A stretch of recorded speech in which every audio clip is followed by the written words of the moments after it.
Welcome to Politics Done Right on KPFT. I am your host, Egberto Williams. This is the progressive program that will take the mystery out of politics. This is the program that will encourage you to make sure government becomes we the people. Whether you are liberal, conservative, or otherwise, you get to air your point of view. Give me a call at 713-526-5738. That is 713-526-KPFT. Remember, you can also send me a tweet to EGBERTOWILLIES. That is at Egberto Williams. Let us engage. It is politics done right. 1, 2, 3, 4. Well, folks, welcome to one more edition of Politics and Random. Egberto Williams, your host. Thank you so kindly for being a part of the show. We are going to have a great show for you today. But before I get started, I'm here today at the studios at KPFT. I'm not in my studios in Kingwood. And here's the funny thing, man.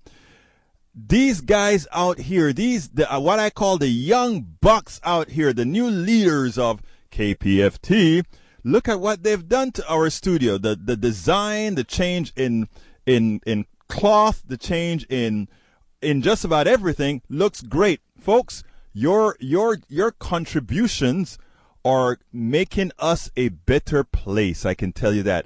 And Don and Bob and everybody else out here that's really busting their bejesuses or whatever you want to call it to get this place up and running. Hey, kudos to all you guys. I'm loving what I'm seeing here because you know what? As we transition into doing more online videos and all of that, we can't really be showing folks all the holes in the walls and all the holes on the chairs and everything else. So what we've done or what not, I don't want to say what we've done because I would be taking credit where it's undue. Why not? What these guys have been doing out here is wonderful. Why can't you take credit for it? Well, brother, you know me. When you say we, it's us as the collective KPFT. Okay, all right. I give. But wonderful work that you guys are doing here, folks. Let me tell you, you guys need to make sure to continue going to kpft.org and keeping this public station afloat. I tell you what, and come on in, sit in the chair next to me. We can do a show, have a show, and hey, that's just the way Politics Done Right rolls because this is your show. We're going to have a wonderful show today. But first of all, how you doing, Don? Everything's going great out here the way I see what you guys are doing. Yes, it is. It's going great. And you know, folks, that is what you want out of your public station. You want to make sure that things are going the way they should. But anyhow, what kind of program are we going to have today? You know, last week we talked about the Democratic I guess a Democratic win, but you know, it's great. When you win, you have folks have a good feeling and it's all good, but you know what? That dies rather quickly.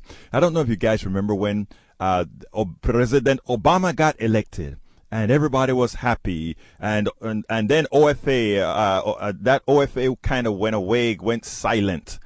And you know what people did? They went silent.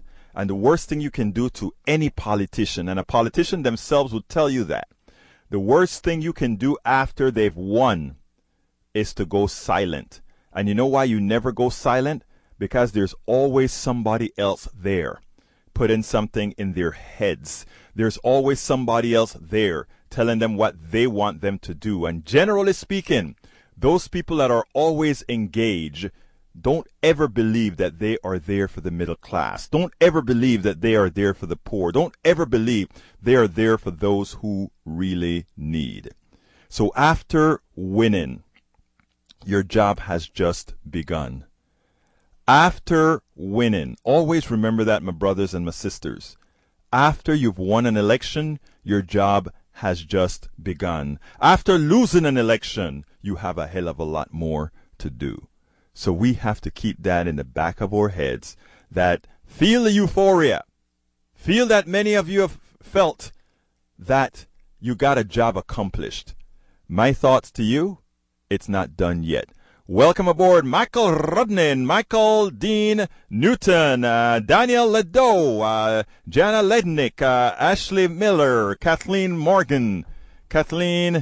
Welcome aboard to the show on Facebook Live. Democrats and Progressives won midterm 2018. Here is how we keep the win. And here we go. This is going to be live at Daily Kos on Sunday. So again, this will be live on Daily Kos on Sunday. Okay? And it starts as follows.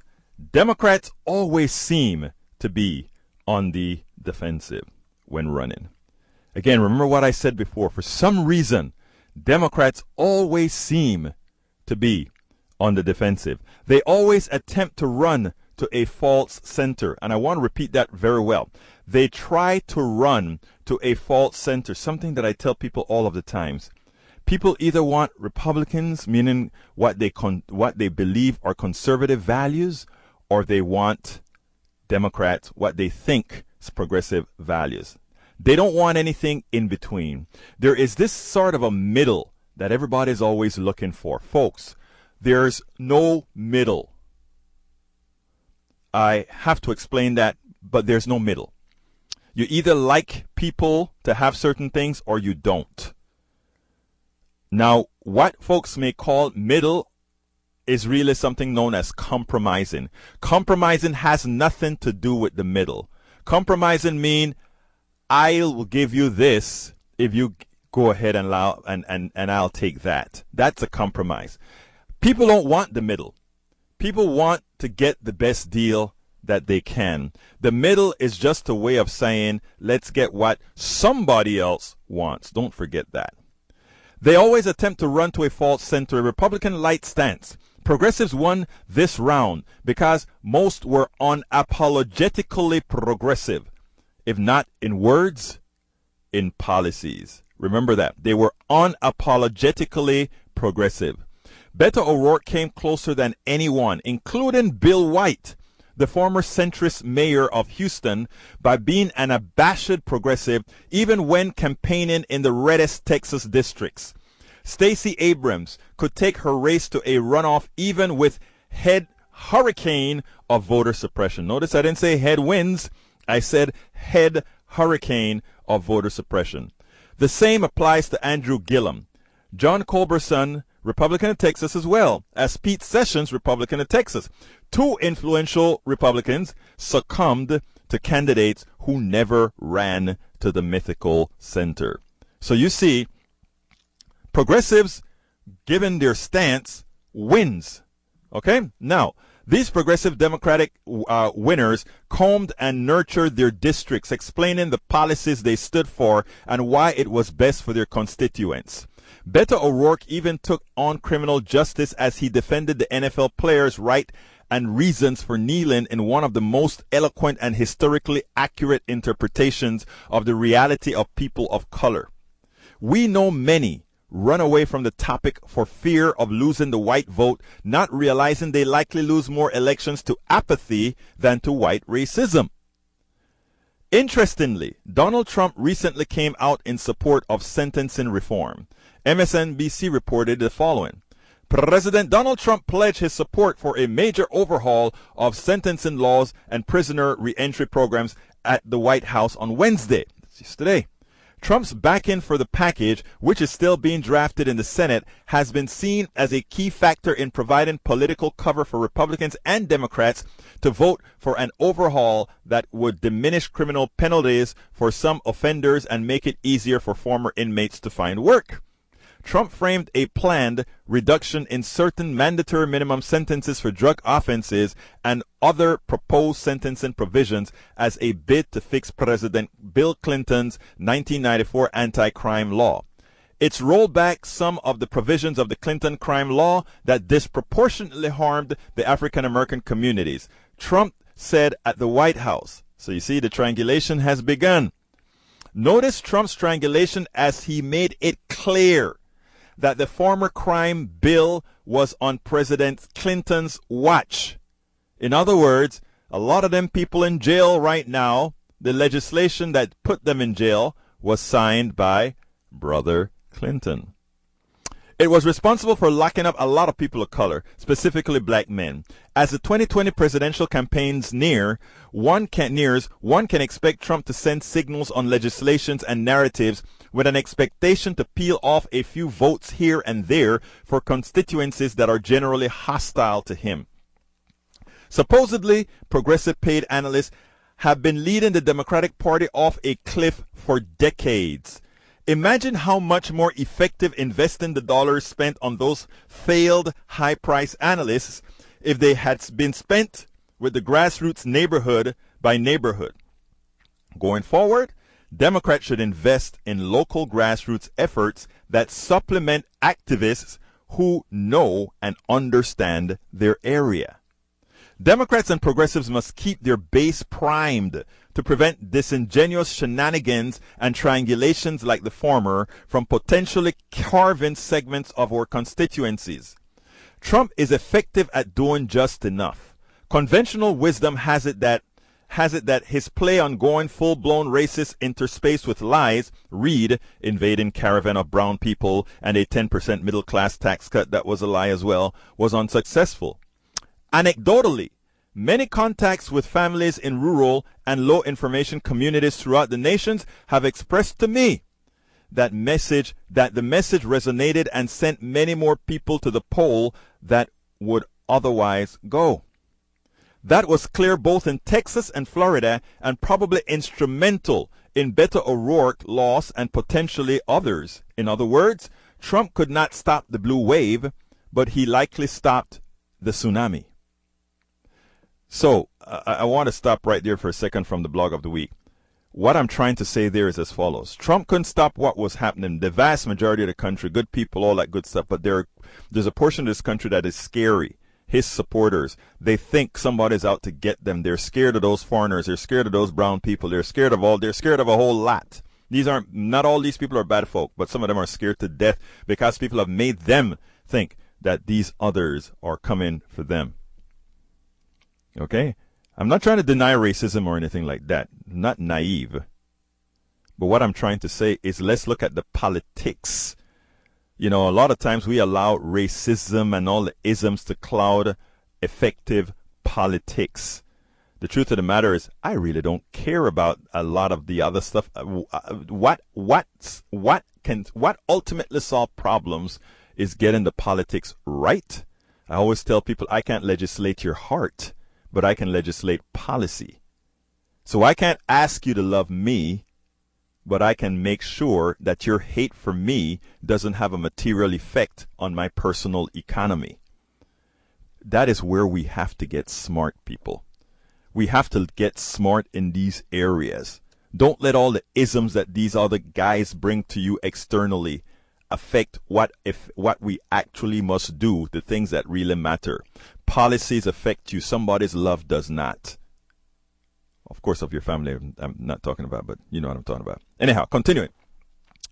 As Democrats take over the House, there are specific issues beyond their control that Trump could use against them.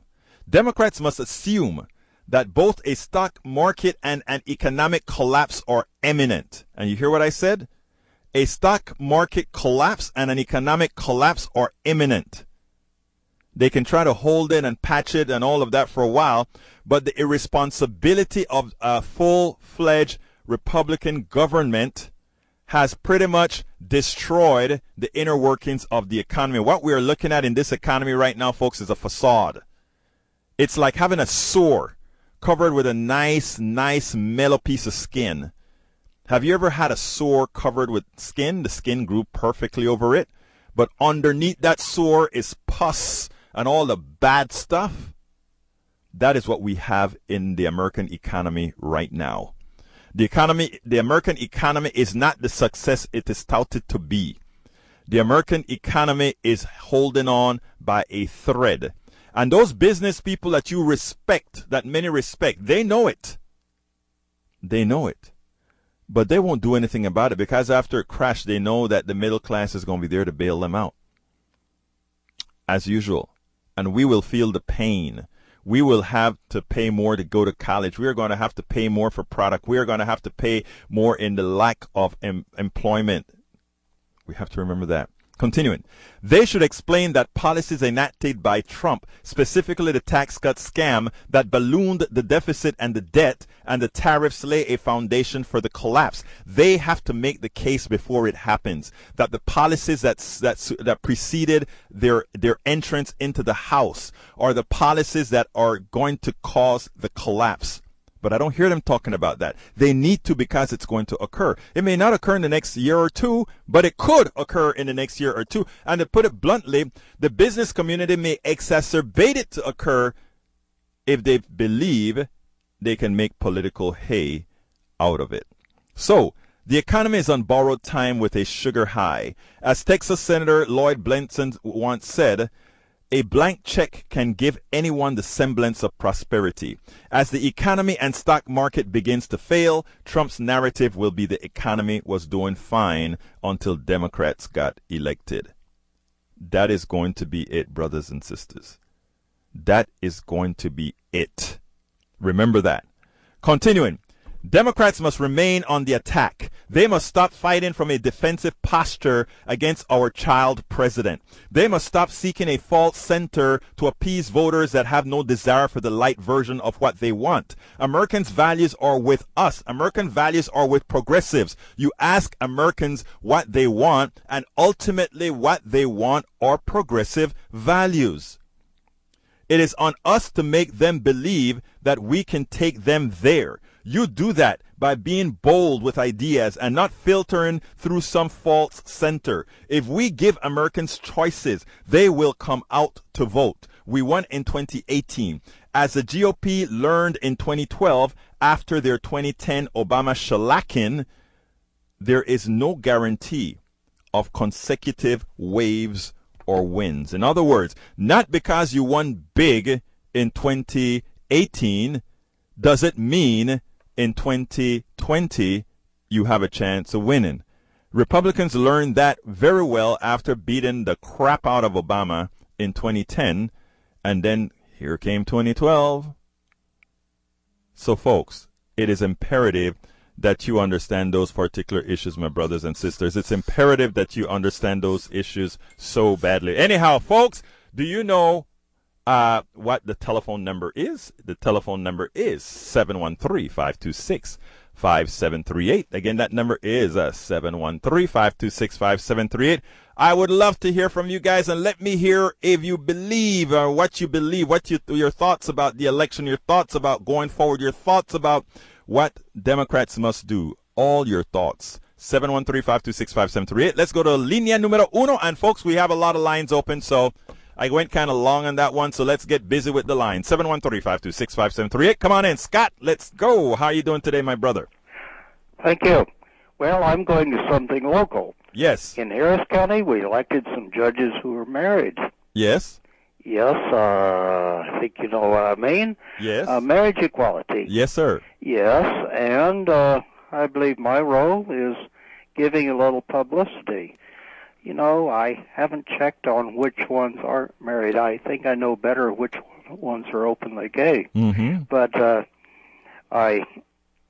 it suffices, I think, to say on Facebook and Daily Post that we have elected some same-sex married judges.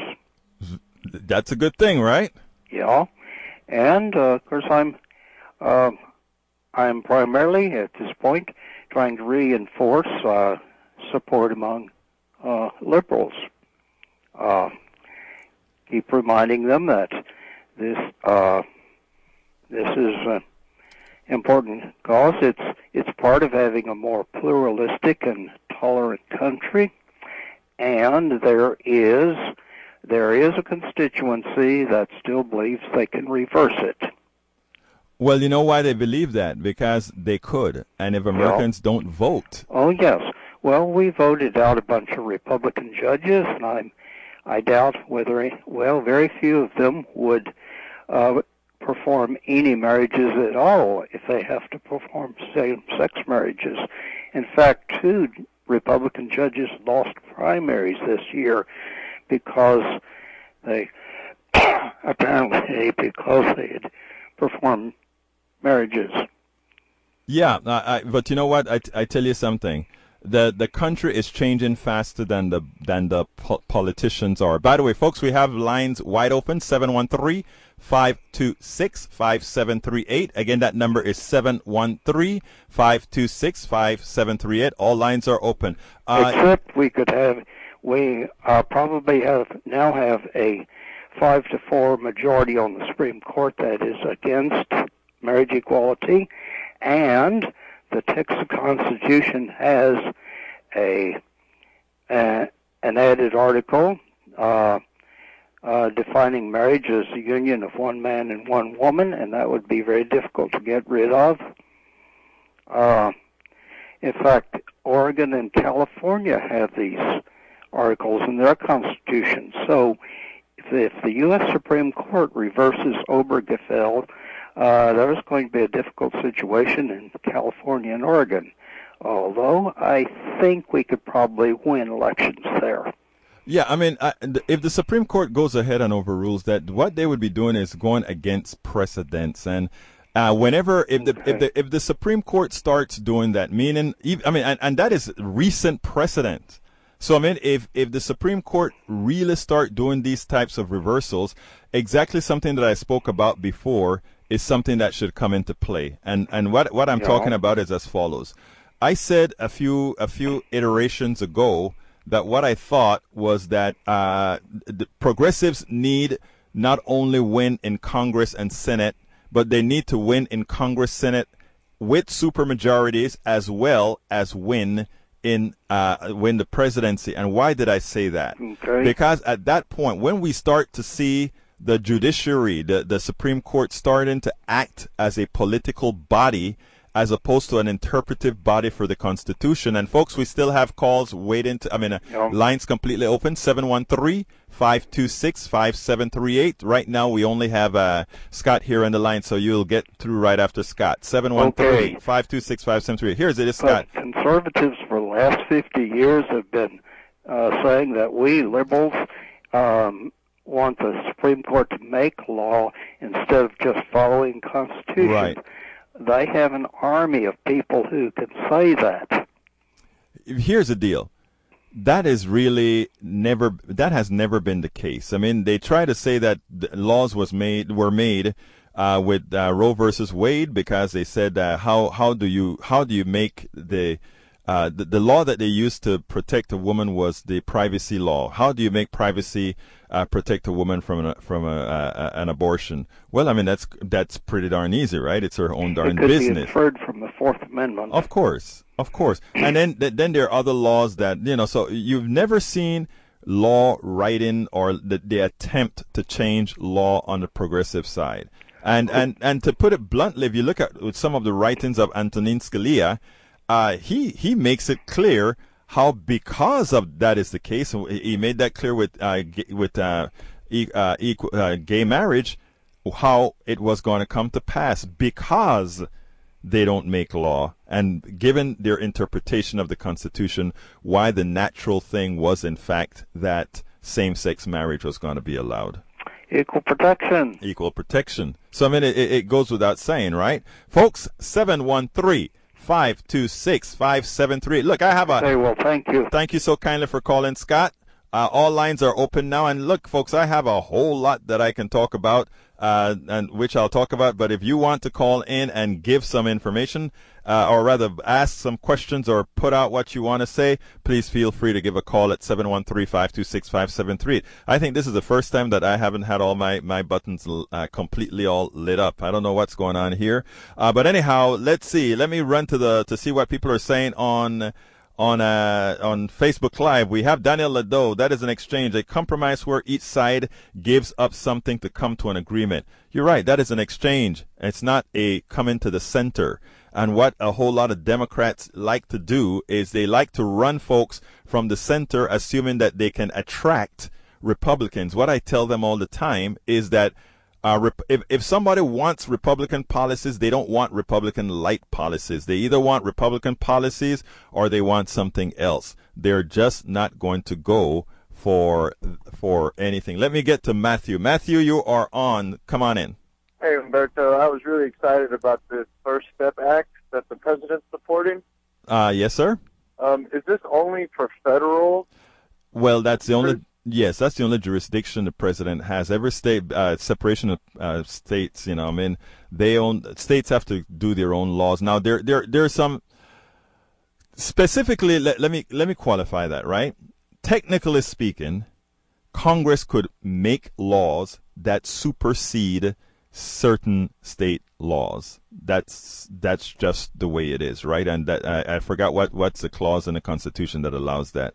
So I mean, but what the president is talking about right now, I think only affects federal people in federal prison. Yeah. Okay. But it's a start. Thanks for the clarification. Yeah, it's a start. My 2 cents for how the. Go ahead, sir. Oh, we lost them. Okay, let's go with the other caller. That caller is Ziwan. Come on in. Juan, come on in. Rizwan, come on in. Is it Rizwan? Yeah, Rizwan. I'm sorry. Yeah. Hi, Alberto. Yeah, I just wanted to make a comment about, Yemen. Yes, sir. So, yeah, so I heard on Democracy Now! This morning that the Democratic Representative Ro Khanna, who's kind of leading this thing, he tried to put in a bill, and the Republicans put in some clause at the last minute that would, about wolves, protection of wolves, and because of that, it wasn't the vote wasn't taken. Right. I didn't catch the full story actually, but what can we do to try to bring an end to this? I mean, what the Saudis are doing, I think, in my opinion, is criminal. There's 14 million people that are starving, and the fact that we are supporting that in any way, that's pretty tragic too. Let me tell you what we do about it, my friend. And it's we have more power than most people think we do, right? Whenever we really have an interest in something, that is when we activate. So you yourself, right? You start in all avenues. You just brought this subject up on KPFT, on our 100,000 watt transmitter. A lot of people don't even know where Yemen is. They never heard this Yemen story. A lot of people who are going to be listening to this right now don't know the Yemen story. Well, here is a quick Yemen story. I'm not going to go into how it started, but as it turned out, the Saudis are criminally bombing the crap out of innocent people in Yemen. Okay, yes. And in doing so, the worst part about it is America is helping them do it by helping refuel these airlines, these not jetliners, these warplanes that are bombing, that are killing, that are maiming. So we are implicitly a part of this war, an undeclared war. Now, we ask ourselves, and this is how we make it more prescient to every American, my friend.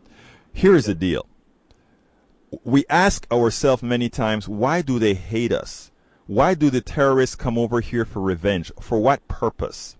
Right. Many of the reasons are reasons that we never hear in America. Americans are innocent about knowing these issues, right? We don't know about it. Absolutely. So we don't know why. Hear this on the media. There you go. The mainstream media. Right, but you just brought it, sir.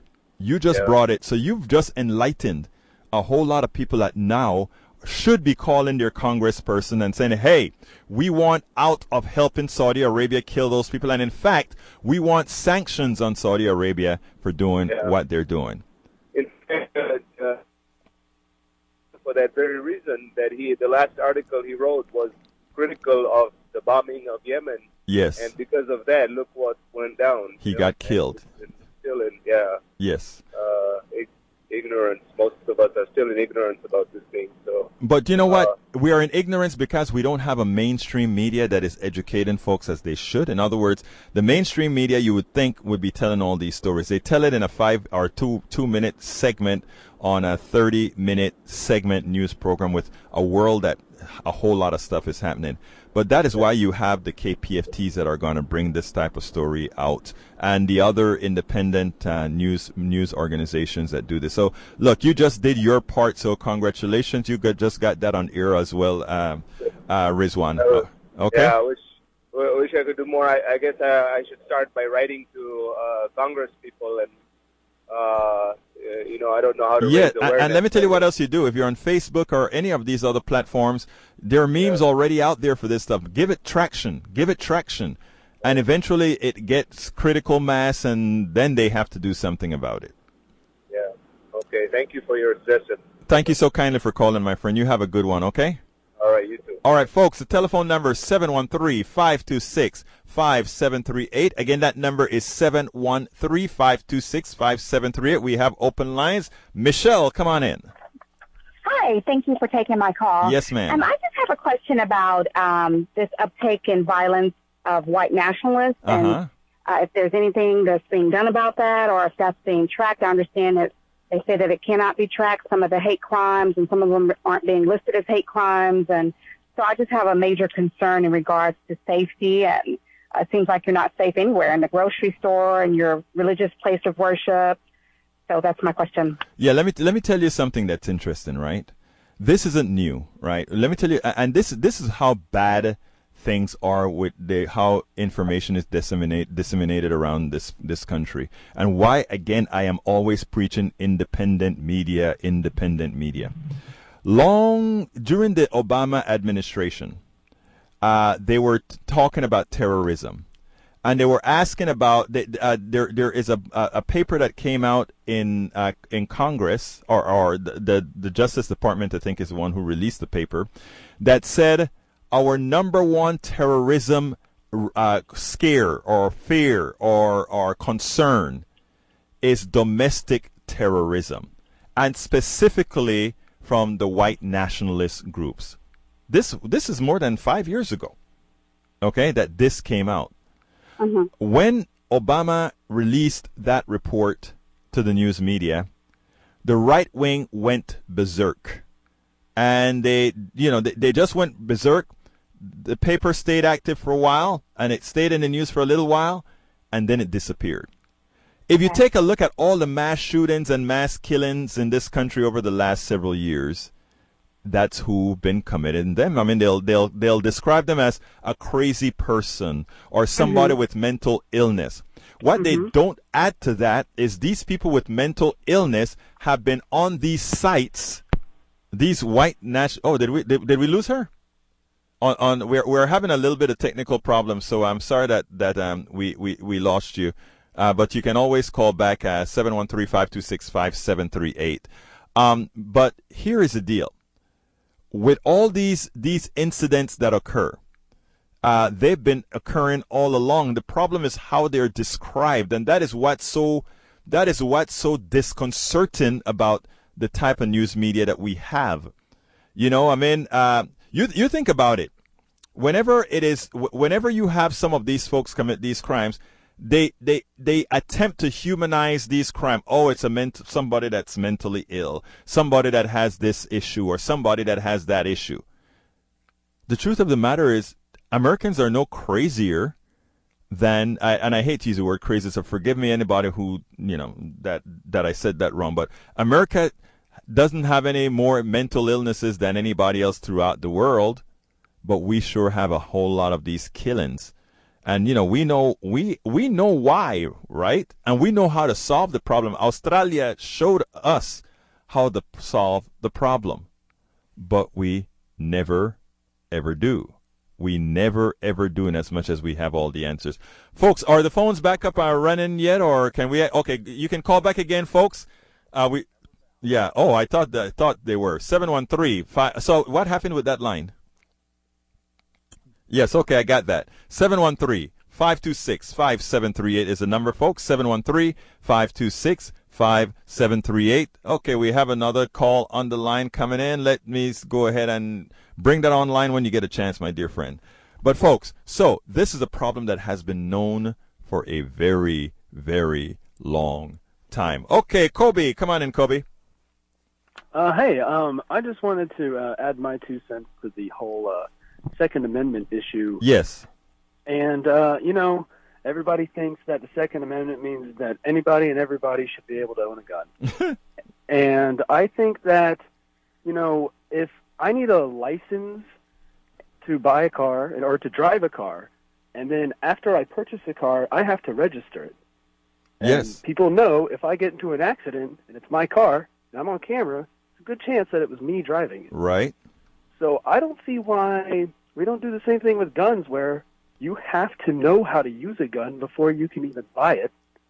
And once you do buy it, we know you've got it. So if a crime is committed with your gun, at least we know who was responsible for it. Well, my dear friend Kobe, you are just too darn sensible. That's the problem. You're too smart.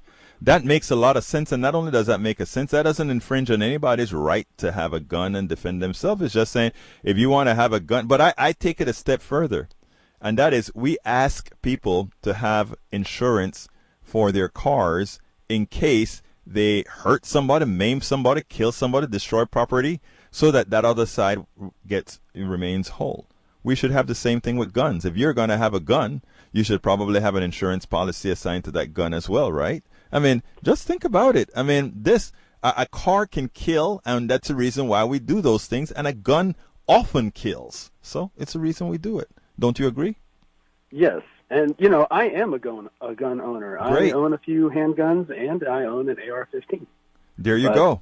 But the government has no idea. And if I one day am deemed a threat to society, nobody knows that I have those guns.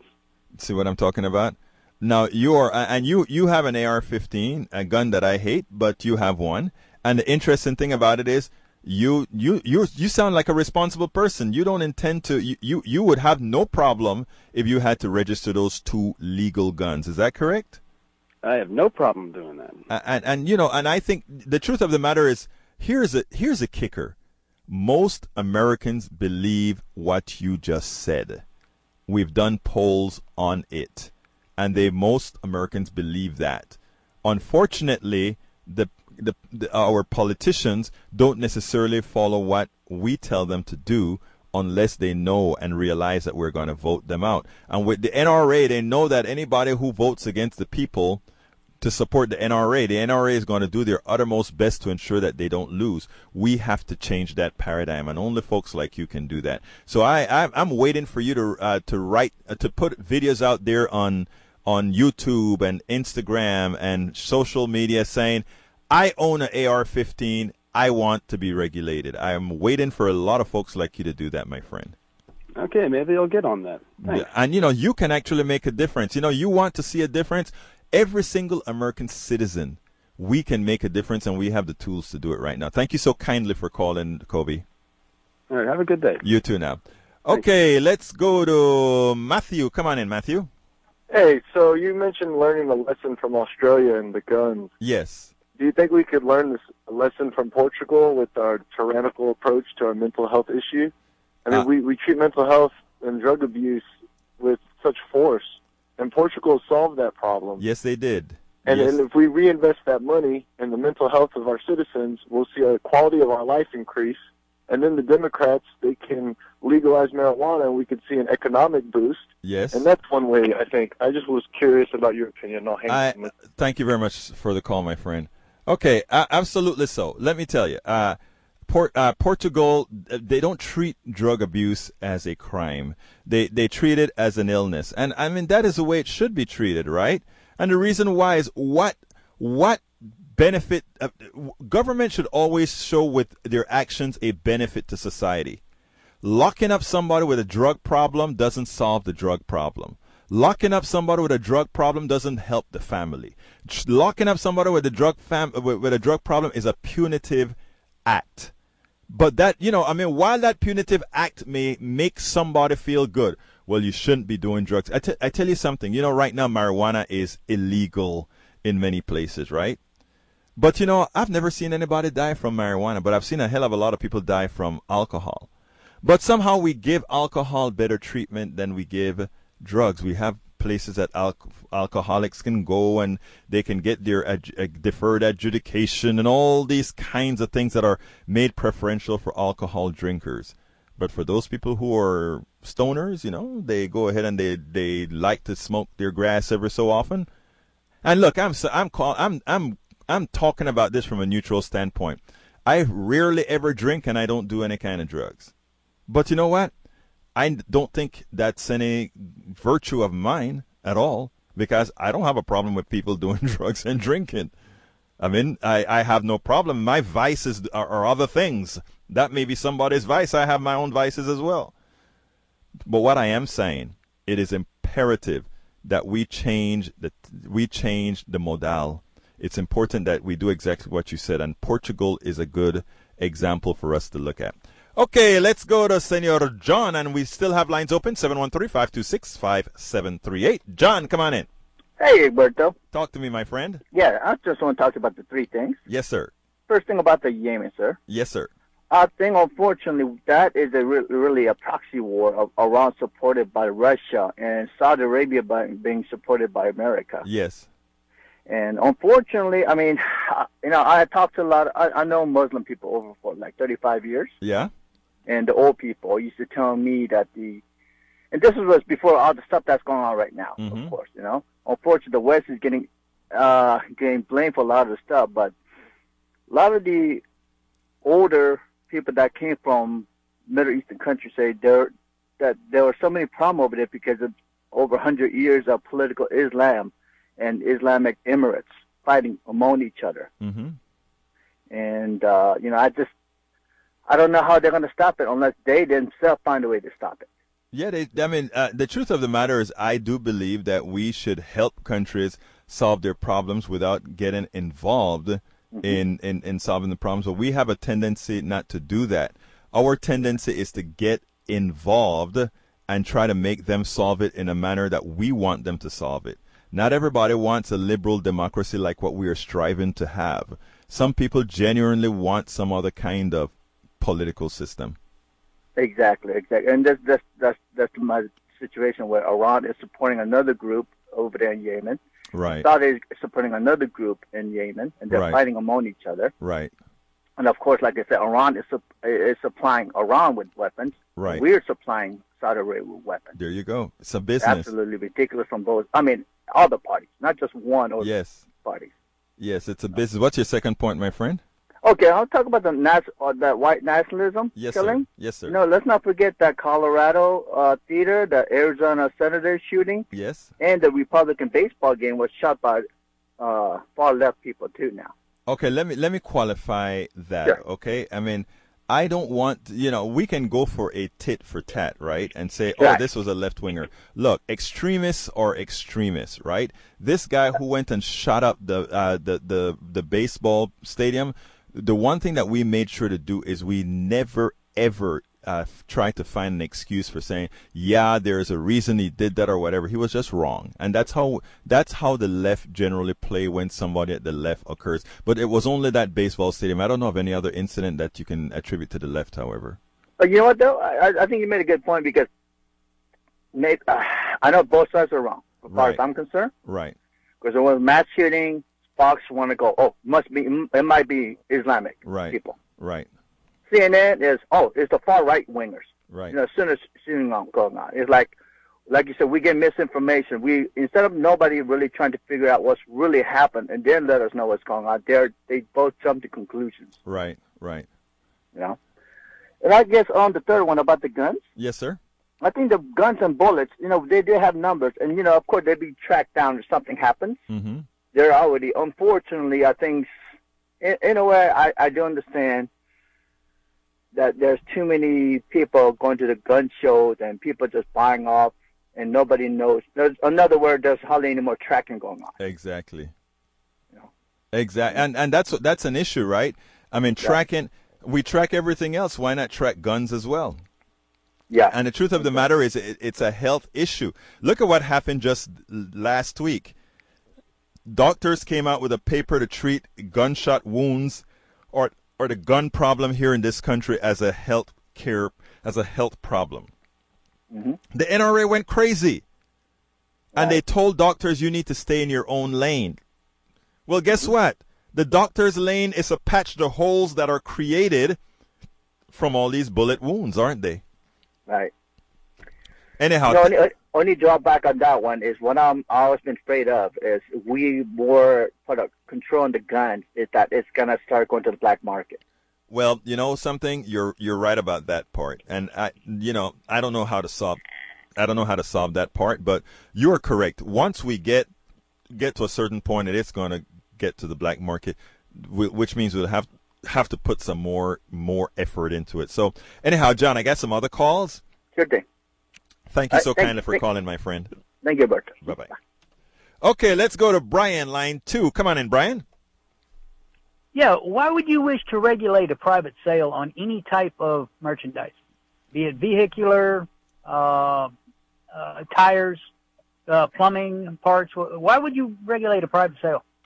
To protect the buyers. I love the way, before I even got to say it, Don said it.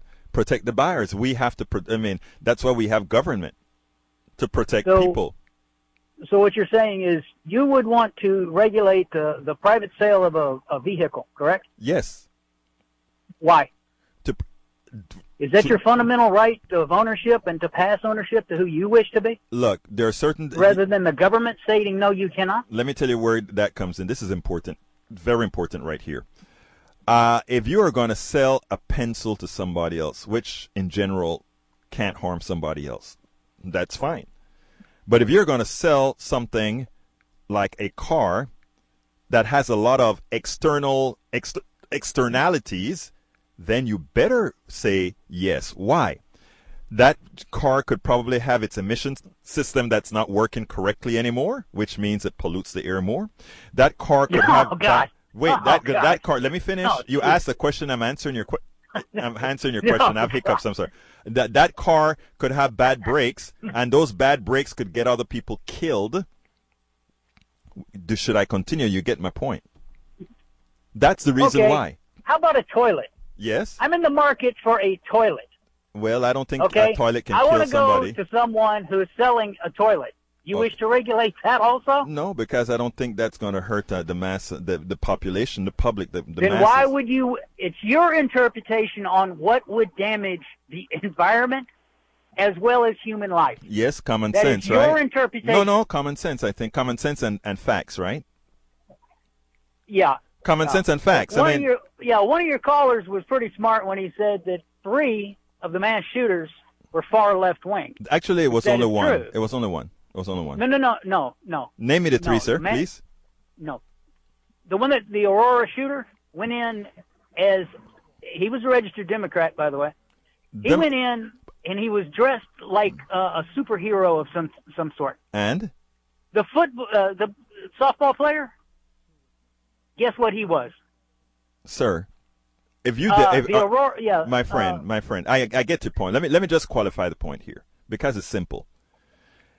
Anybody who denies that we have a white nationalist problem, anybody who denies, and I'm not calling you a white nationalist, I don't know who you are. You're probably a nice person. Anybody you just insinuated that I am a white nationalist. You see, there you go again. How does it feel to be a racist? Sir, I never said that, did I? The entire people that are listening to this 100-watt station knows right now. I'm sorry for that hiccup.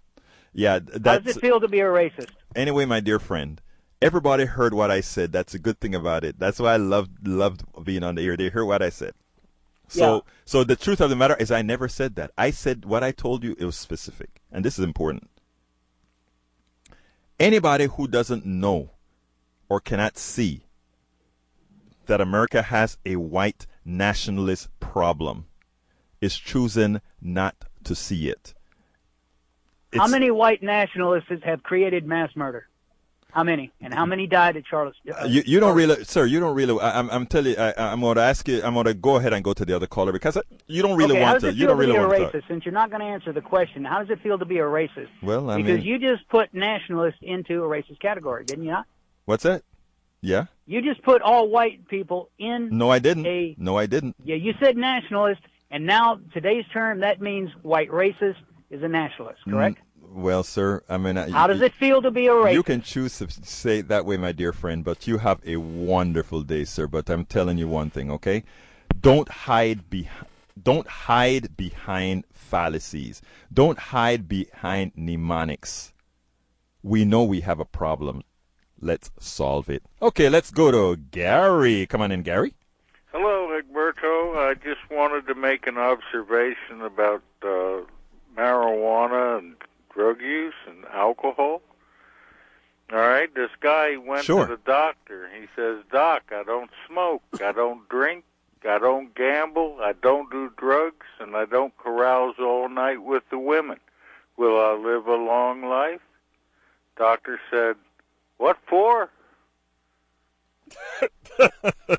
See you, bye. Behave yourself, my friend. Behave yourself. Behave yourself. Okay, let's go to line 2. Come on in, line 2.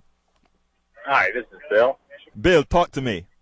Hi, how you doing? I'm doing I fine. just wanted to make a commentary on the strategy that Republicans and conservatives have been using. Yes. And they've always been using it, but fear tactics. I was looking into psychology, and humans are naturally geared to look around and try to find what threatens their existence or their survival. So the reason that they're using fear is to appeal to that natural instinct of survival. And I think that conservatives are always telling people what somebody is going to take from you.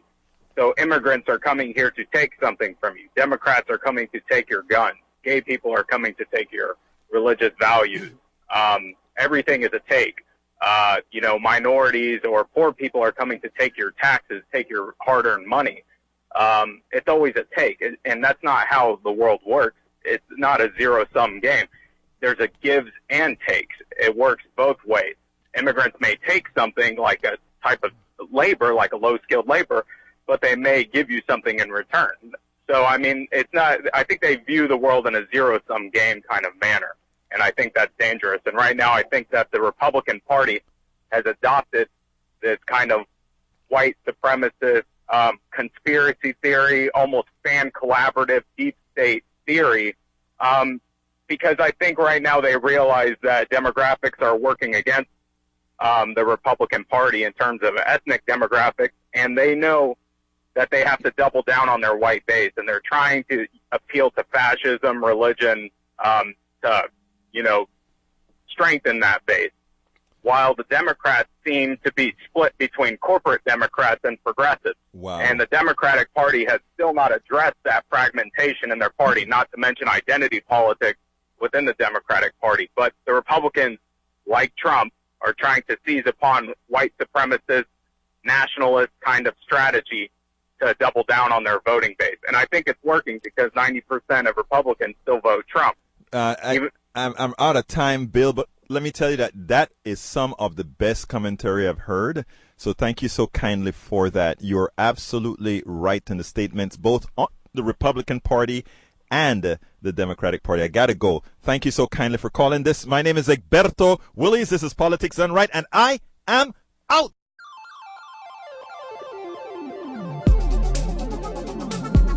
Thank you very much for listening to Politics Done Right.